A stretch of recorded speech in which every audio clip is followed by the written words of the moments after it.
This is Matthew. Earth's energy field of potential is teeming with activity like never before in your recorded history as powerful waves of light are propelling efforts toward outcomes you will heartily welcome. This influx of light is fast weakening the dark forces' hold on their fragments of economic, media control and has motivated many minions in lower ranks to leave, so there will be distance between them and their former associates when truths emerge about the dark forces.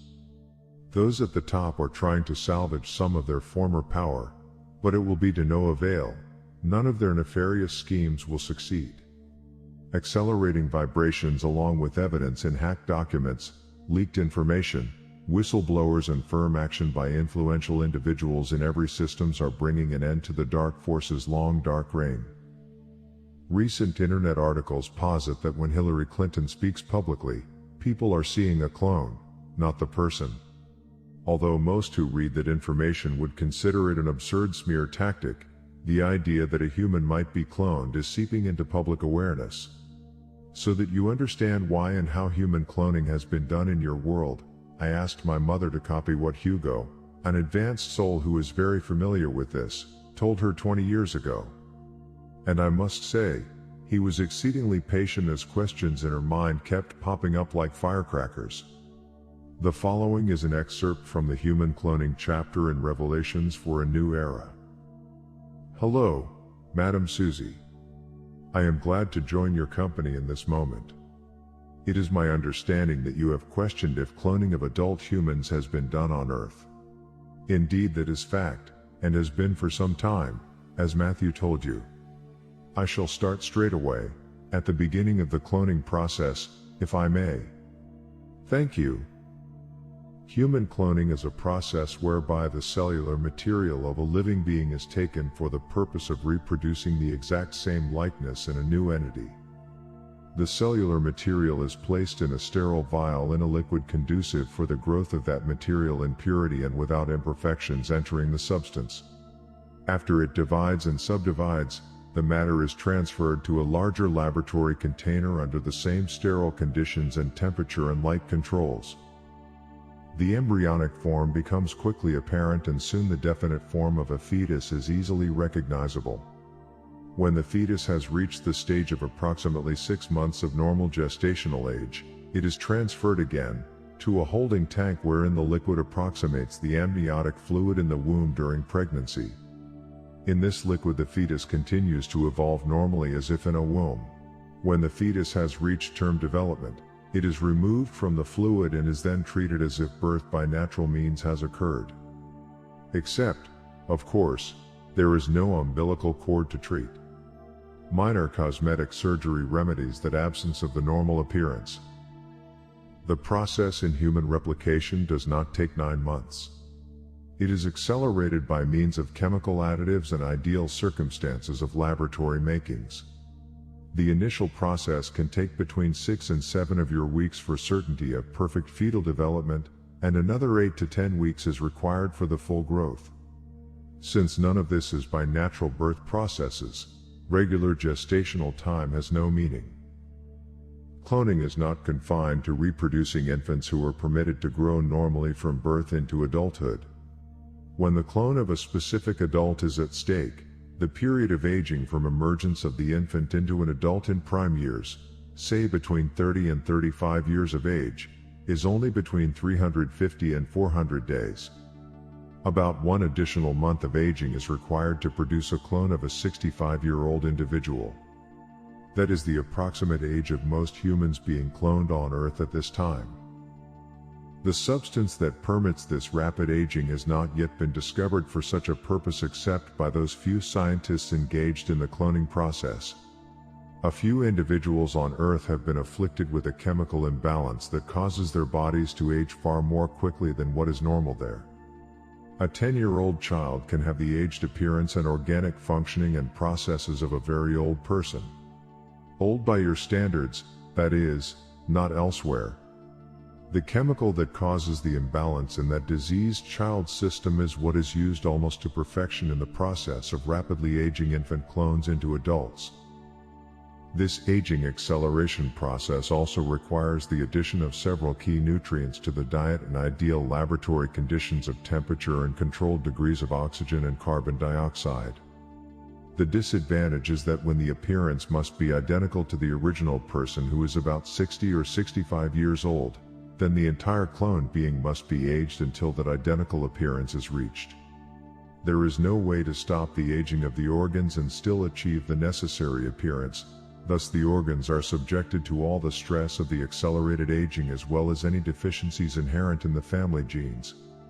Even if the newly cloned individual initially appears fresher and younger looking than the original person or the predecessor clone, it quickly breaks down and starts showing more advanced signs of aging in all respects. I have spoken so far only of the body of a cloned individual. The brain is another matter. It is the most intricate aspect of the growth procedure, both in vitro and once in flesh. The human brain is a computer, and the downloading function from the original brain to the brain of the clone works exactly like your computers in this same type of process. Duplicating the original brain can be done with perfection in an infant clone. Education is supplied continuously to the clone throughout the aging period from birth to adulthood, and the brain functions as normally as you would expect within the accelerated learning faculties. Because the brain is so vast in capability, the clone's absorption of information during the educational process is not only easy, it is most interesting for the people involved to see such giant leaps in learning. We observe this from here and see this as the only aspect of scientific nature on your planet that is beginning to be enlightened as to functional human brain capacity. Madam, the extended educational process is necessary because an abrupt insertion of intelligence and knowledge on a blank slate would produce a neurological shock. The clones are instructed from infancy by tutors who are specially trained behavioral scientists. This aspect of the process is exactly what you do with your infants, teaching them to become aware, alert, responsible little individuals with personalities, skills, a sense of responsibility and engaging mannerisms. The tutors, whose students are quite more unique than most, are trained themselves by personal films of the family and are supplied other intimate family history, thus they are familiar with all speech and movement mannerisms of the cloned individual. It is another matter entirely when a swiftly produced adult clone is the object. A major reason aging can be accelerated is the brain's capability to absorb information and perform functions at a far faster and more comprehensive rate than most Earth people realize.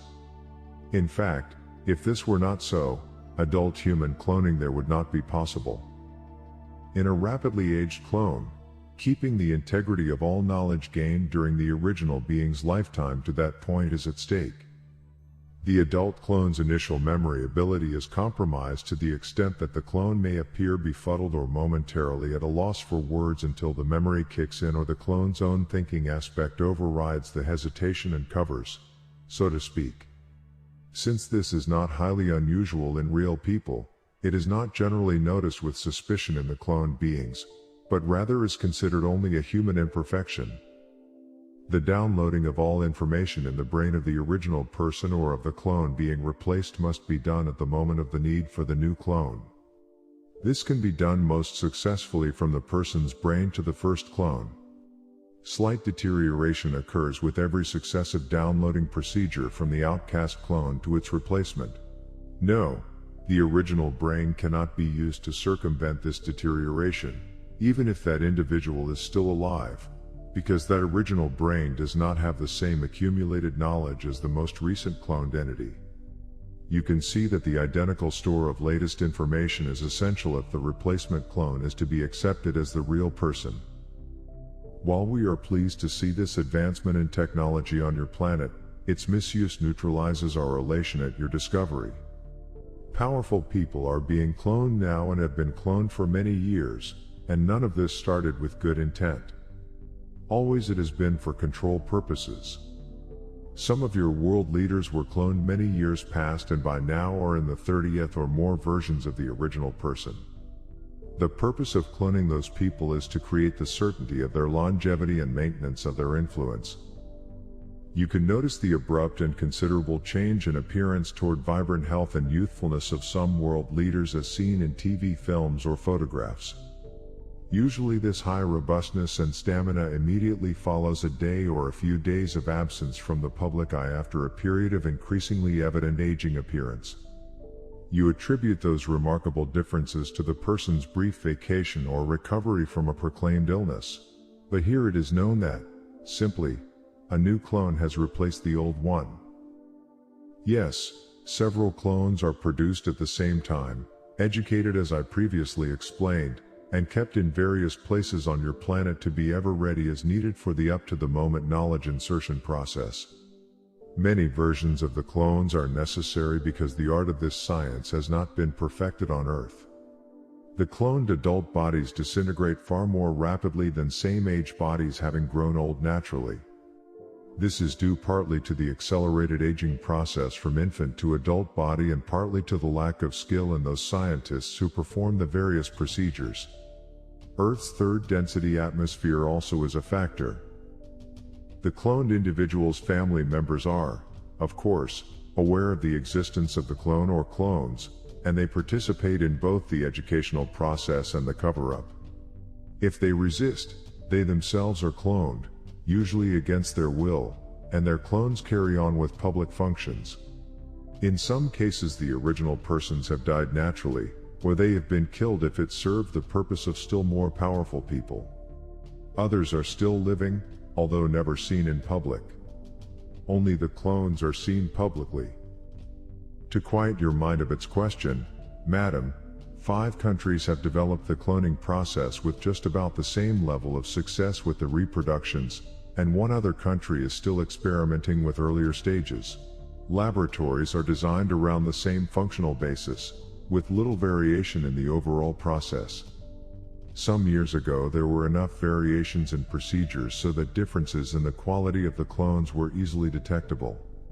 The aging process was the primary difference in approach at the different laboratories, and there were consequential weaknesses in the maximum achievable degree of physical stability and brain downloading success. With the eventual agreeable exchange of technology so that all areas of imperfections could be improved, all the current clones are emerging with approximately the same functioning abilities, appearance and aging characteristics in all countries where they are produced. Now to continue. I shall address the very important matter of a soul in a cloned body. As for a soul being or not being in these man-made bodies, most definitely, no soul is born in a cloned individual, but a soul may choose to enter one.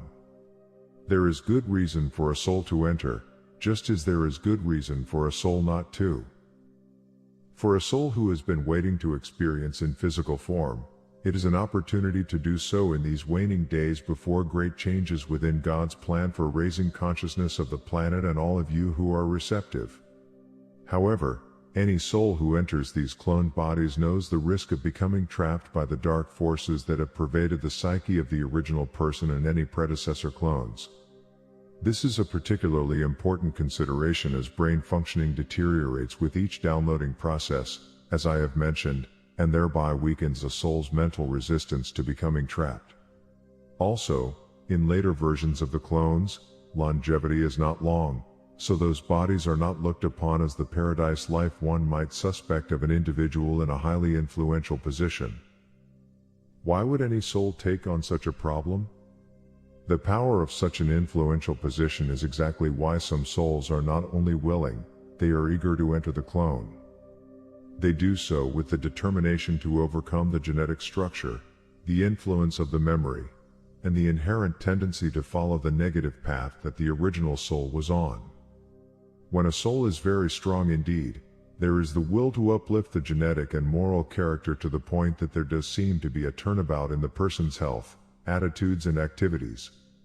In such cases, it is because the stronger soul's higher intention attracts the higher light energy that enables it to infuse the cloned body with physical stamina not available to those souls with less resolve, and therefore the stronger soul can sustain the body's life force for a much longer period than a weaker soul can.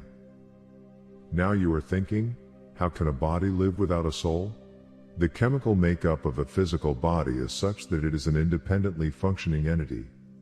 Its life force is sustained by its own energetic momentum derived from the elements and interacting processes of normal organic functioning. Therefore, a clone without a soul has the same mobility and thinking capacity as any normal body. Let us address what is not in a clone without a soul. First, emotions are not the givens, they are in a naturally created human. A soulless clone has to acquire the appearance of emotions in accordance with its surroundings, perhaps what is expected of a regular guy or maybe a member of high society. It is only conformance to the circle in which the clone moves that gives it the appearance of having emotions. But the most essential lack in a clone is the spiritual aspect that is inherent in a baby born from the egg and sperm of its parents.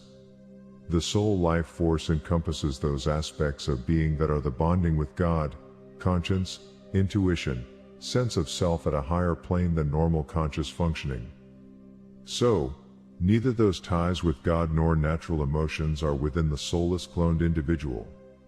Instead, there is a mechanical and mental aspect of what is appropriate to do or say.